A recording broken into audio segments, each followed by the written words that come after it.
भगवान शिव कहते हैं, देवी, अब 8वें अध्याय का महात्म्य सुनो।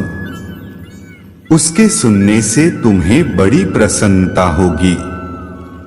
लक्ष्मी जी के पूछने पर भगवान विष्णु ने उन्हें इस प्रकार अष्टम अध्याय का महात्म्य बतलाया था। दक्षिण में आमरदत्तपुर नामक एक प्रसिद्ध नगर है। वहां भाव शर्मा नामक एक ब्राह्मण रहता था, जिसने वेश्या को पत्नी बनाकर रखा था। वह मांस खाता, मदिरा पीता, श्रेष्ठ पुरुषों का धन चुराता, पराई स्त्री से व्यभिचार करता और शिकार खेलने में दिलचस्पी रखता था। वह बड़े भयानक स्वभाव का था और मन में बड़े बड़े हौसले रखता था। एक दिन मदिरा पीने वालों का समाज जुटा था। उसमें भाव शर्मा ने भरपेट ताड़ी पी, खूब गलेत कर उसे चढ़ाया। आंख अजीर्ण से अत्यंत पीड़ित होकर वह पापात्मा कालवश मर गया और बहुत बड़ा ताड़ का वृक्ष हुआ।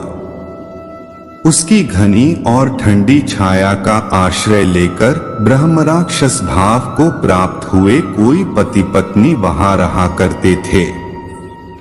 उनके पूर्व जन्म की घटना इस प्रकार है।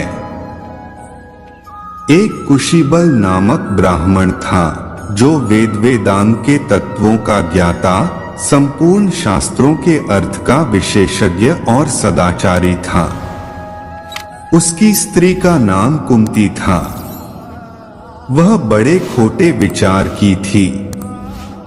वह ब्राह्मण विद्वान होने पर भी अत्यंत लोभवश अपनी स्त्री के साथ प्रतिदिन भैंस, काल पुरुष और घोड़े आदि बड़े दानों को ग्रहण किया करता था, परंतु दूसरे ब्राह्मणों को दान में मिली हुई कौड़ी भी नहीं देता था। वे ही दोनों पति पत्नी कालवश मृत्यु को प्राप्त होकर ब्रह्मराक्षस हुए। वे भूख और प्यास से पीड़ित हो इस पृथ्वी पर घूमते हुए उसी ताड़ वृक्ष के पास आए और उसके मूल भाग में विश्राम करने लगे। इसके बाद पत्नी ने पति से पूछा, नाथ, हम लोगों का यह महान दुहक कैसे दूर होगा तथा इस ब्रह्मराक्षस योनि से किस प्रकार हम दोनों की मुक्ति होगी? तब उस ब्राह्मण ने कहा, ब्रह्म विद्या के उपदेश, अध्यात्म तत्व के विचार और कर्म विधि के ज्ञान बिना किस प्रकार संकट से छुटकारा मिल सकता है? यह सुनकर पत्नी ने पूछा कि तद्ब्रह्म किम अध्यात्म किम कर्म पुरुषोत्तम?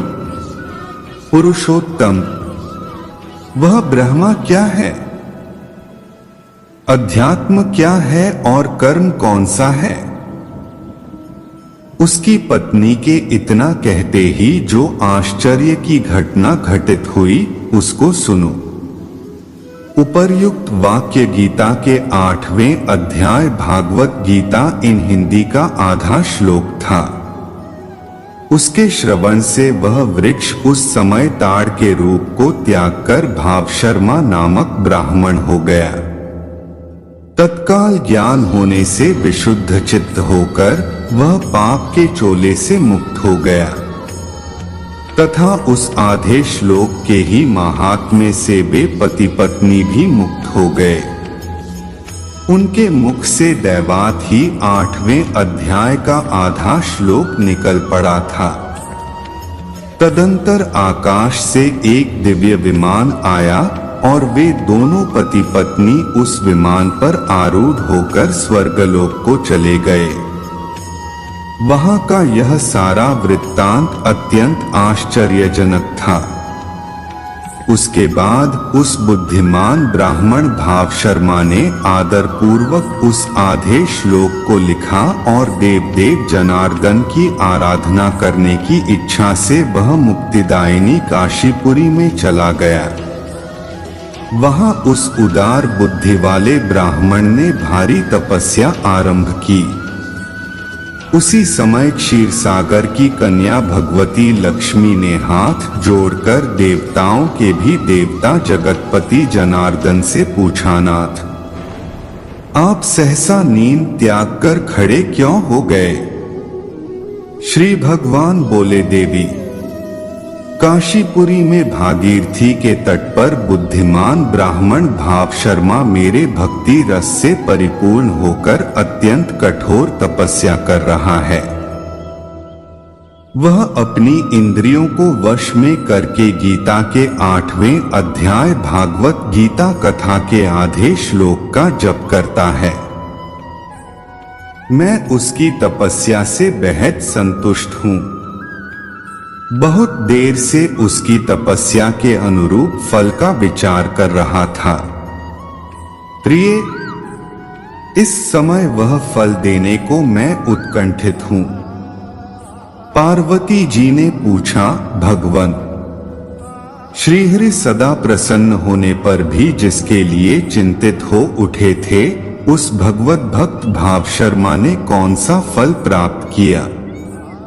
श्री महादेव जी बोले, देवी, द्विजश्रेष्ठ भाव शर्मा प्रसन्न हुए भगवान विष्णु के प्रसाद को पाकर आत्यंतिक सुख मोक्ष को प्राप्त हुआ तथा उसके अन्य वंशज भी जो नरक यातना में पड़े थे, उसी के शुद्ध कर्म से भगवत धाम को प्राप्त हुए।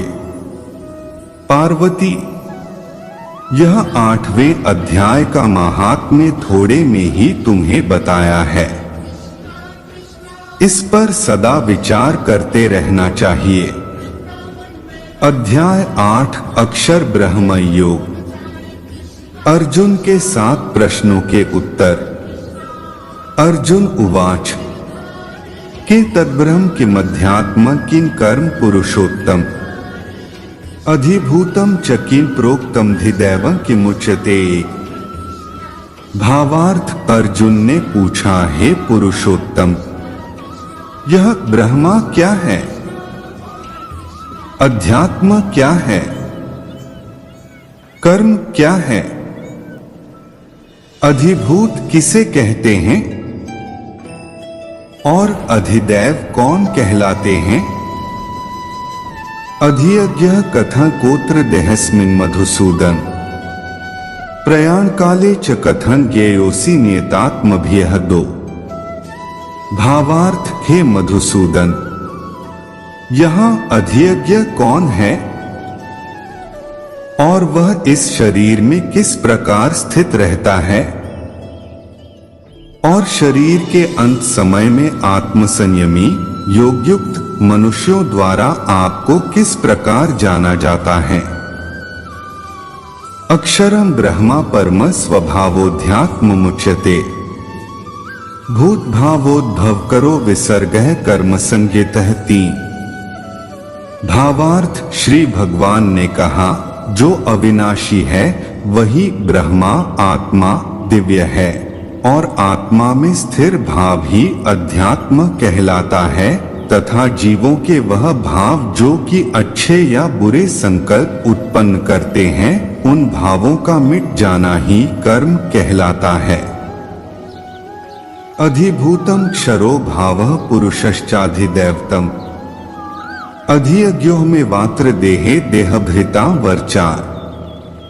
भावार्थ, हे शरीरधारियों में श्रेष्ठ अर्जुन, मेरी अपरा प्रकृति जो कि निरंतर परिवर्तनशील है अधिभूत कहलाती है तथा मेरा वह विराट रूप जिसमें सूर्य चंद्रमा आदि सभी देवता स्थित है वह अधिदैव कहलाता है और मैं ही प्रत्येक शरीरधारी के हृदय में अंतर्यामी रूप स्थित अधियज्ञ यज्ञ का भोक्ता हूँ।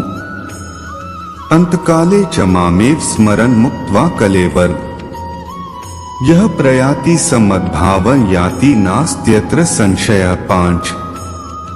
भावार्थ, जो मनुष्य जीवन के अंत समय में मेरा ही स्मरण करता हुआ शारीरिक बंधन से मुक्त होता है वह मेरे ही भाव को अर्थात मुझको ही प्राप्त होता है, इसमें कुछ भी संदेह नहीं है।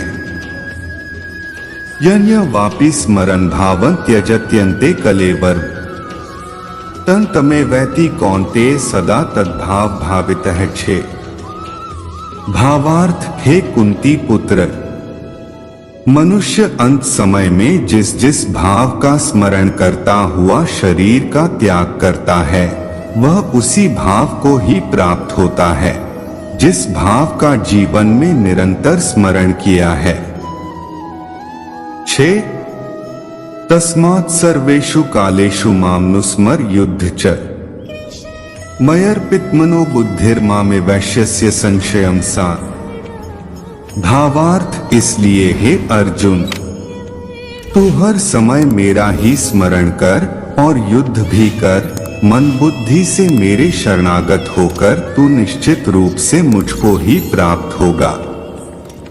7 अभ्यासयोगयुक्तेन चेतसा नान्यगामिना परमो पुरुषं दिव्य याति पार्थानुचिंतयन्। 8 भावार्थ, हे पृथा पुत्र, जो मनुष्य बिना विचलित हुए अपनी चेतना आत्मा से योग में स्थित होने का अभ्यास करता है, वह निरंतर चिंतन करता हुआ उस दिव्य परमात्मा को ही प्राप्त होता है। कवि पुराण मनुशासितार मनोर्णीयांस मनुस्मरेद्य सर्वस्य धातार्म चिंत्य रूपमादित्य वर्णन तमसः परस्तात् न। भावार्थ, मनुष्य को उस परमात्मा के स्वरूप का स्मरण करना चाहिए जो कि सभी को जानने वाला है, पुरातन है, जगत का नियंता है, सूक्ष्म से भी अति सूक्ष्म है, सभी का पालन करता है, अकल्पनीय स्वरूप है, सूर्य के समान प्रकाशमान है और अंधकार से परे स्थित है। 9 प्रयाण काले मनसाचलेन भक्त्या युक्तो योग बलेन चै भ्रुवोर्मध्ये प्राणमावेश्य समय सतम परम पुरुषमुपैति दिव्यम 10। भावार्थ, जो मनुष्य मृत्यु के समय अचल मन से भक्ति में लगा हुआ योग शक्ति के द्वारा प्राण को दोनों भौहों के मध्य में पूर्ण रूप से स्थापित कर लेता है, वह निश्चित रूप से परमात्मा के उस परमधाम को ही प्राप्त होता है। संन्यास योग और भक्ति योग से परमात्मा की प्राप्ति। यदक्षरं वेदविदो वदन्ति विशन्ति यद्यत्यो वितरागाः यदिच्छन्तो ब्रह्मचर्यं चरन्ति तत्ते पदं संग्रहें प्रवक्ष्ये 11। भावार्थ, वेदों के ज्ञाता जिसे अविनाशी कहते हैं तथा बड़े बड़े मुनि सन्यासी जिसमें प्रवेश पाते हैं, उस परम पद को पाने की इच्छा से जो मनुष्य ब्रह्मचर्य व्रत का पालन करते हैं, उस विधि को तुझे संक्षेप में बतलाता हूँ। सर्वद्वाराणि संयमय मनो हृदि निरुध्य च मूर्धन्याधायात्मनः प्राणमास्थितो योग धारणाम 12। भावार्थ, शरीर के सभी द्वारों को वश में करके तथा मन को हृदय में स्थित करके प्राणवायु को सिर में रोक करके योग धारणा में स्थित हुआ जाता है। उमित्येकाक्षरं ब्रह्मा व्याहरन् मामनुस्मरन् यह प्रयाति त्यजन देह स याति परमा गतिं 13। भावार्थ, इस प्रकार कार रूपी एक अक्षर ब्रह्मा का उच्चारण करके मेरा स्मरण करता हुआ शरीर को त्याग कर जाता है, वह मनुष्य मेरे परमधाम को प्राप्त करता है। 13 अनन्यचेताः सत्तं यो मां स्मरति नित्यशः तस्याः सुलभः पार्थ नित्ययुक्तस्य योगिनीः 14। भावार्थ, हे पृथा पुत्र अर्जुन, जो मनुष्य मेरे अतिरिक्त अन्य किसी का मन से चिंतन नहीं करता है और सदैव नियमित रूप से मेरा ही स्मरण करता है, उस नियमित रूप से मेरी भक्ति में स्थित भक्त के लिए मैं सरलता से प्राप्त हो जाता हूँ। मामुपेत्य पुनर्जन्म दुःखालयं शाश्वतम् नाप्नुवन्ति महात्मानः संसिद्धि परमागताः 15।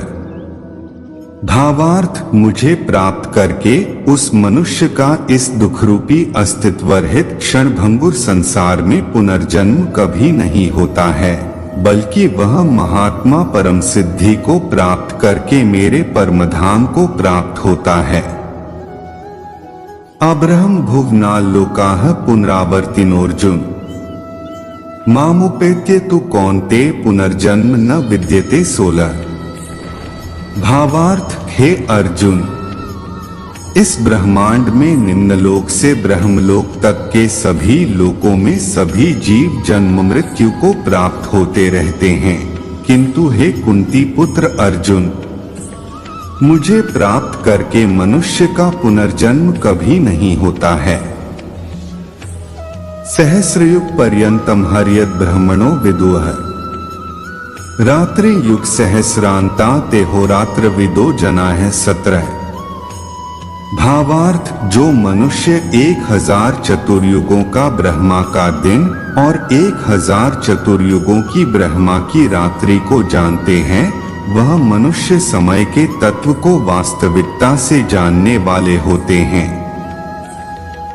अव्यक्ताद् व्यक्तयः सर्वाः प्रभवन्त्यः राग्मे रात्र्याग्मे प्रलीयन्ते तत्रैवाव्यक्त संज्ञके 18। भावार्थ, ब्रह्मा के दिन की शुरुआत में सभी जीव उस अव्यक्त से प्रकट होते हैं और रात्रि की शुरुआत में पुनः अव्यक्त में ही विलीन हो जाते हैं। उस अव्यक्त को ही ब्रह्मा के नाम से जाना जाता है। भूतग्रामः स एवाय भूत्वा भूत्वा प्रलीयते रात्र्याग्मेवशः पार्थ प्रभवत्यः राग्मे 19। भावार्थ, हे पृथापुत्र, वही यह समस्त जीवों का समूह बार बार उत्पन्न और विलीन होता रहता है, ब्रह्मा की रात्रि के आने पर विलीन हो जाता है और दिन के आने पर स्वतः ही प्रकट हो जाता है। परस्तस्मात्तु भावोऽन्यो व्यक्तो व्यक्तात् सनातनः यह स सर्वेषु भूतेषु नश्यत्सु न विनश्यति 20। भावार्थ, लेकिन उस अव्यक्त ब्रह्मा के अतिरिक्त शाश्वत अनाद्यनंत परमव्यक्त परब्रह्म है। वह परब्रह्म सभी जीवों के नाश होने पर भी कभी नष्ट नहीं होता है। अव्यक्तोक्षर इत्युक्तस्तमाहोह परमागतिं यं प्राप्य न निवर्तन्ते तद्धाम परमं 21। भावार्थ, जिसे वेदों में अव्यक्त अविनाशी के नाम से कहा गया है, उसी को परमति कहा जाता है, जिसको प्राप्त करके मनुष्य कभी वापस नहीं आता है। वही मेरा परमधाम है। पुरुषः स परः पार्थ भक्त्या लभ्यस्त्वनन्यया यस्यान्तः स्थानि भूतानि येन सर्वमिदं ततं 22। भावार्थ, हे पृथापुत्र, वह ब्रह्मा जो परम श्रेष्ठ है, जिसे अनन्य भक्ति के द्वारा ही प्राप्त किया जा सकता है, जिसके अंदर सभी जीव स्थित हैं और जिसके कारण सारा जगत दिखाई देता है। प्रकाश मार्ग और अंधकार मार्ग का निरूपण। यत्र काले त्वनावत्तिमावृत्तिं चैव योगिनः प्रयाता यान्ति तं कालं वक्ष्यामि भरतर्षभ 23। भावार्थ, हे भरत श्रेष्ठ, जिस समय में शरीर को त्याग कर जाने वाले योगियों का पुनर्जन्म नहीं होता है और जिस समय में शरीर त्यागने पर पुनर्जन्म होता है, उस समय के बारे में बतलाता हूँ। अग्निर्ज्योतिरः शुक्लः षण्मासा उत्तरायणम् तत्र प्रयाता गच्छन्ति ब्रह्मा ब्रह्मविदो जनाः 24। भावार्थ, जिस समय ज्योतिर्मय अग्नि जल रही हो, दिन का पूर्ण सूर्य प्रकाश हो, शुक्ल पक्ष का चंद्रमा बढ़ रहा हो और जब सूर्य उत्तर दिशा में रहता है, उन 6 महीनों के समय में शरीर का त्याग करने वाले ब्रह्मज्ञानी मनुष्य ब्रह्मा को प्राप्त होते हैं। धूमो रात्रिस्तथा कृष्ण षण्मासा दक्षिणायन तत्र चांद्रम सन ज्योतिर्योगी प्राप्य निवर्तते 25। भावार्थ, जिस समय अग्नि से धुआं फैल रहा हो, रात्रि का अंधकार हो, कृष्ण पक्ष का चंद्रमा घट रहा हो और जब सूर्य दक्षिण दिशा में रहता है, उन 6 महीनों के समय में शरीर त्यागने वाला स्वर्गलोकों को प्राप्त होकर अपने शुभ कर्मों का फल भोगकर पुनर्जन्म को प्राप्त होता है। शुक्ल कृष्णे गति हेते जगतः शाश्वते मते एक्या यात्यनावृत्ति मन्यया वर्तते पुनः 26। भावार्थ, वेदों के अनुसार इस मृत्युलोक से जाने के 2 ही शाश्वत मार्ग है, एक प्रकाश का मार्ग और दूसरा अंधकार का मार्ग। जो मनुष्य प्रकाश मार्ग से जाता है वह वापस नहीं आता है और जो मनुष्य अंधकार मार्ग से जाता है वह वापस लौट आता है। नैते श्रुति पार्थ जानन योगी मुह्यति कश्चन तस्मात् सर्वेषु कालेषु योगयुक्तो भवार्जुन 27। भावार्थ, हे पृथा पुत्र, भक्ति में स्थित मेरा कोई भी भक्त इन सभी मार्गों को जानते हुए भी कभी मोहग्रस्त नहीं होता है। इसलिए हे अर्जुन, तू हर समय मेरी भक्ति में स्थिर हो। वेदेषु यज्ञेषु तपःसु चैव दानेषु यत् पुण्यफलं प्रदिष्टम् अत्येत तत्सर्वमिदं विदित्वा योगी परं स्थानमुपैति चाद्यम् 28।